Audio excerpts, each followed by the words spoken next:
लेकिन जब चीज़ें उथल पाथल होती हैं ना, तो जो स्ट्रॉन्ग और स्टेबल कंट्रीज़ होते हैं उनको इतना फ़र्क नहीं पड़ता, लेकिन जो कमज़ोर और भिखारी कंट्री होते हैं उनका बाजा बच जाता है। साफ है कि इस डील से भारत यूरोप का ट्रेड रिश्ता एक नए स्तर पर पहुंच रहा है, लेकिन इसी डील ने तुर्की के लिए एक गंभीर समस्या खड़ी कर दी है। तुर्की ने 1996 में यूरोपीय यूनियन के साथ कस्टम यूनियन एग्रीमेंट साइन किया था। इस समझौते के तहत जब भी ईयू किसी तीसरे देश के साथ एफटीए करता है, उस देश का सामान यूरोप के रास्ते बिना किसी कस्टम ड्यूटी के तुर्की में एंट्री कर सकता है, लेकिन बदले में तुर्की को उस तीसरे देश के साथ वही टैरिफ छूट नहीं मिलती। अब यही समस्या भारत के साथ सामने आ गई है। इंडिया ईयू एफटीए के बाद भारतीय सामान यूरोप के किसी भी देश के रास्ते तुर्की में लगभग ड्यूटी फ्री पहुंच सकता है, लेकिन तुर्की का सामान भारत में उसी तरह की छूट के साथ एंट्री नहीं कर पाएगा। यानी खेल पूरी तरह एक तरफा हो गया है। और क्या होता है कि टर्की का यूरोपियन यूनियन के साथ बहुत अच्छा रिश्ता है।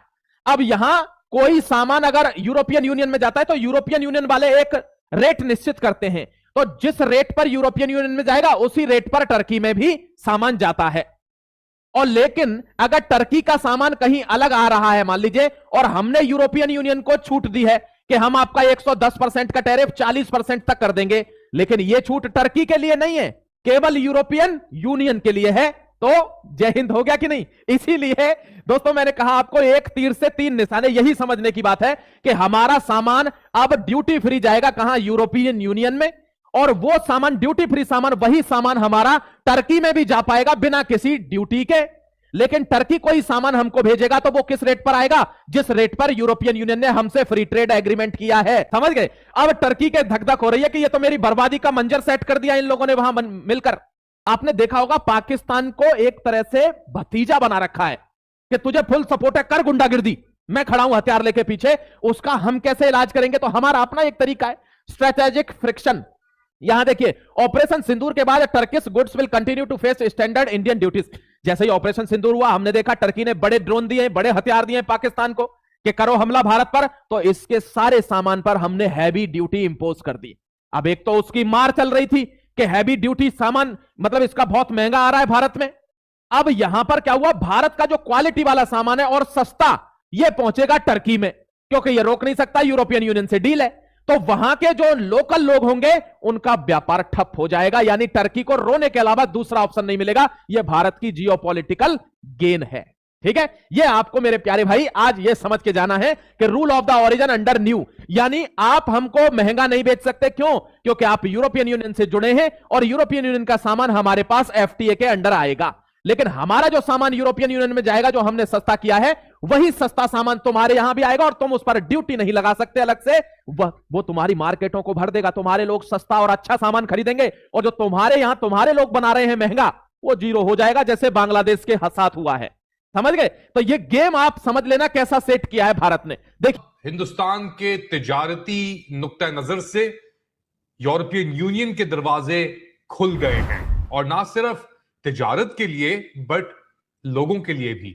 और इस इश्यू को लेकर तुर्की के अंदर भी आग लगी हुई है, क्योंकि तुर्की कोशिश कर रहा है यूरोपियन यूनियन में घुसने की।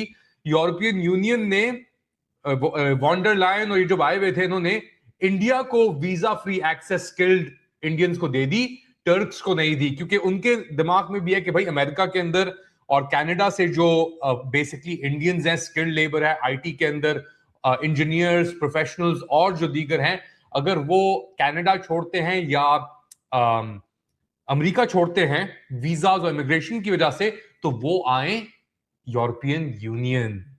जी हां, ये हो रहा है इंडिया को लेकर, और थोड़ी और तफसीलात आपको मैं बताऊंगा इसके ऊपर।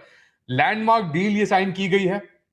इसके तहत, इस अग्रीमेंट के तहत जो 10% ड्यूटी टैरिफ लगता था imported from Europe from auto company such as Volkswagen, Renault, Mercedes Benz, उसको अब 10% कर दिया जाएगा, 110% से। दूसरी जानिब इंडिया ने यूरोपियन चॉकलेट्स, ऑलिव ऑयल और अदर प्रोडक्ट्स को भी उनके ऊपर ड्यूटी रिड्यूस कर दी है। यूरोपियन यूनियन ने न्यू दिल्ली के टेक्सटाइल्स, लेदर, जेम्स और ज्वेलरी के ऊपर सब ड्यूटियां, टैरिफ माफ कर दिए हैं। जी हां, टेक्सटाइल, अब पाकिस्तान की बात हो रही है ना, जीएसपी प्लस स्टेटस, उसका भी मैं आपको बताता हूं कि क्या उसका क्या हाल है, क्योंकि उसकी भी अब आने वाली है वैल्यूएशन कुछ ही अरसे के अंदर पाकिस्तान को लेकर। मगर ये तो उन्होंने फ्री ट्रेड डील कर दी है 27 ममालिक के साथ।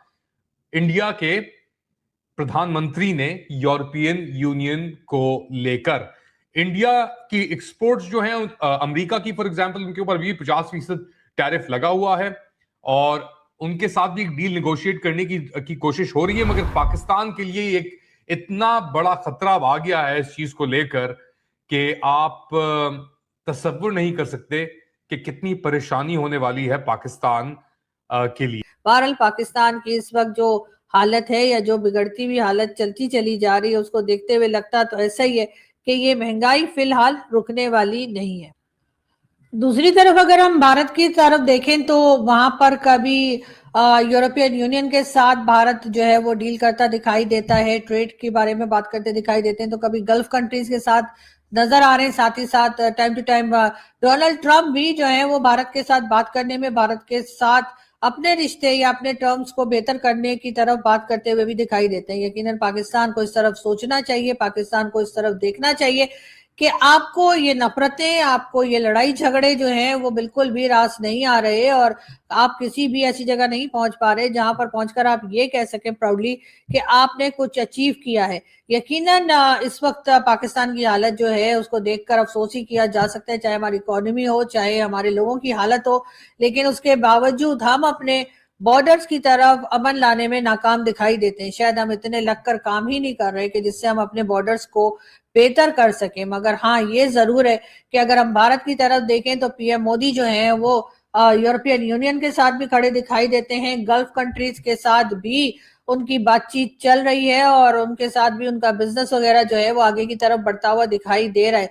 लेकिन साथ ही साथ अमेरिका से अगर हम ये खुश होते रहे कि जी अमेरिका उनसे बात नहीं कर रहा, तो ऐसा भी नहीं है। और अमेरिकन साइड से भी ट्रंप भी हर कुछ दिन के बाद जो है ऐसा कोई इशारा दे देते हैं जिससे ये लगता है कि वो पीएम मोदी से बात करने में इंटरेस्टेड नहीं है।